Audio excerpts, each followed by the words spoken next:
বিসমিল্লাহির রহমানির রহিম। Hello everyone, আসসালামু আলাইকুম। আজকে আবারও আপনাদের মাঝে চলে আসলাম একটি ভর্তার রেসিপি নিয়ে। আজকে আমি মূলা শাকের ভর্তা তৈরি করব। জানি না এই ভর্তাটা কে কে খেয়েছেন, আবার কে কে খাননি। যারা খেয়েছেন ওনারা তো জানেনই, আর যারা খাননি ওনাদের বলবো একবার হলেও ট্রাই করে দেখবেন। আমারও এটা প্রথমবার ট্রাই করা, তবে খেতে ভীষণ সুস্বাদু ছিল। মূলা শাক ভর্তার জন্য এখানে আমি 2 আটি মূলা শাকের ডাঁটা থেকে একেবারে শাকগুলোকে আমি আলাদা করে নিয়েছি। কোনো প্রকার ডাঁটা এখানে নেওয়া যাবে না। শাকগুলোকে আমি খুব ভালোভাবে ধুয়ে পরিষ্কার করে নিয়েছি। এখন আমি আপনাদের দেখিয়ে দিচ্ছি কি কি উপকরণ লাগবে এই ভর্তার জন্য।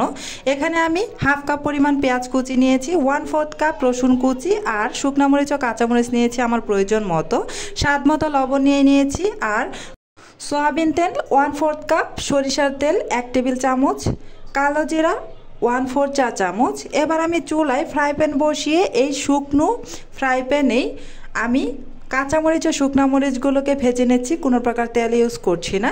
এই যে আমার মরিচগুলো ভেজে নেওয়া হয়ে গিয়েছে, এখন আমি সবগুলো মরিচ উঠিয়ে নিচ্ছি।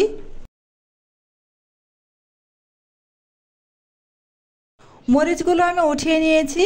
এখন আমি এই প্যানে দিয়ে দিব এই ধুয়ে পরিষ্কার করে রাখা মূলা শাকগুলো। এখন আমি এই শাকগুলো সিদ্ধ করে নিব, খুব ভালোভাবে সিদ্ধ করে নিতে হবে। এখানে আমি কোনো প্রকার পানি ইউজ করিনি, শাক থেকে যতটুকু পানি উঠেছিল সেটা দিয়ে আমি সিদ্ধ করে নিচ্ছি।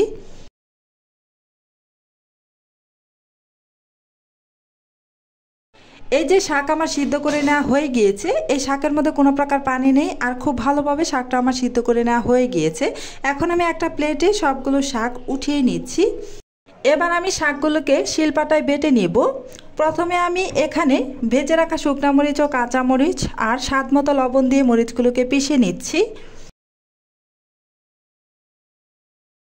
মরিচগুলো আমার পিষে নেওয়া হয়ে গিয়েছে, এখন আমি শাকগুলো বেটে নিচ্ছি। যতটা সম্ভব মিহি করে বেটে নেওয়ার চেষ্টা করবেন, এতে করে ভর্তাটা খেতে খুবই ভালো লাগে। এই যে বেটে নেওয়া কমপ্লিট হয়ে গিয়েছে, এখন আমি একটা প্লেটের মধ্যে উঠিয়ে নিচ্ছি। এবার চলে যাচ্ছি আবারও চুলায় একটা ফ্রাই প্যান বসিয়ে গরম করে এতে আমি 1/4 কাপ পরিমাণ সয়াবিন তেল দিয়ে গরম করে নিচ্ছি। এবার আমি 1/4 চা চামচ কালো জিরা দিয়ে দিলাম। যারা যারা কালো জিরা খেতে পছন্দ করেন না ওনারা এটা স্কিপ করে যেতে পারেন। একটু নেড়েচেড়ে মিশিয়ে নিয়ে এখন আমি এতে 1/4 কাপ পরিমাণ রসুন কুচি দিয়ে দিলাম। রসুন কুচিটাকে আমি খুব ভালোভাবে নেড়েচেড়ে হালকা ব্রাউন কালার করে ভেজে নিব। এই যে ভেজে নেওয়া হয়ে গিয়েছে, এখন আমি পেঁয়াজ কুচি দিয়ে দিয়েছি হাফ কাপ পরিমাণ। এখন আমি নেড়েচেড়ে পেঁয়াজটাকে জাস্ট নরম করে ভেজে নেব, খুব বেশি গোল্ডেন ব্রাউন কালার করব না। এই যে নরম করে ভেজে নেওয়া হয়ে গিয়েছে, এখন আমি এতে বেটে রাখা শাক দিয়ে দিলাম। এখন খুব ভালোভাবে নেড়েচেড়ে এই শাকটাকে ভেজে নিতে হবে। এ পর্যায়ে এই ভর্তাটা যত বেশি ভাজবেন ততই এই ভর্তার টেস্ট বেড়ে যাবে, তাই হাতে সময় নিয়ে ধৈর্য সহকারে এই ভর্তাটা খুব ভালোভাবে ভেজে নেবেন, যেন কোনো প্রকার পানি এতে অবশিষ্ট না থাকে। আমার ভর্তাটা ভেজে নেওয়া হয়ে গিয়েছে, তাই আমি এখানে 1 টেবিল চামচ সরিষার তেল দিয়ে জাস্ট 1 মিনিট আমি এখন ভেজে নেব।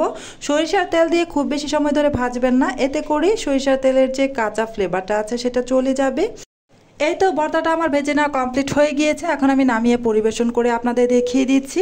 এই যে আমার ভর্তাটা পরিবেশন করে নেওয়া হয়ে গিয়েছে। আমার আজকের এই রেসিপিটি আপনাদের কাছে কেমন লেগেছে কমেন্ট করে জানাবেন, একটি লাইক দিয়ে দিবেন। আর আমার চ্যানেলে যদি আজকেই নতুন ভিজিট করে থাকেন তাহলে অবশ্যই আমার চ্যানেলটি সাবস্ক্রাইব করে দিয়ে পাশে থাকা বেল বাটনটি বাজিয়ে দিবেন। আজকে এ পর্যন্তই, আবারও দেখা হবে পরবর্তীতে কোনো নতুন রেসিপি নিয়ে। আল্লাহ হাফেজ।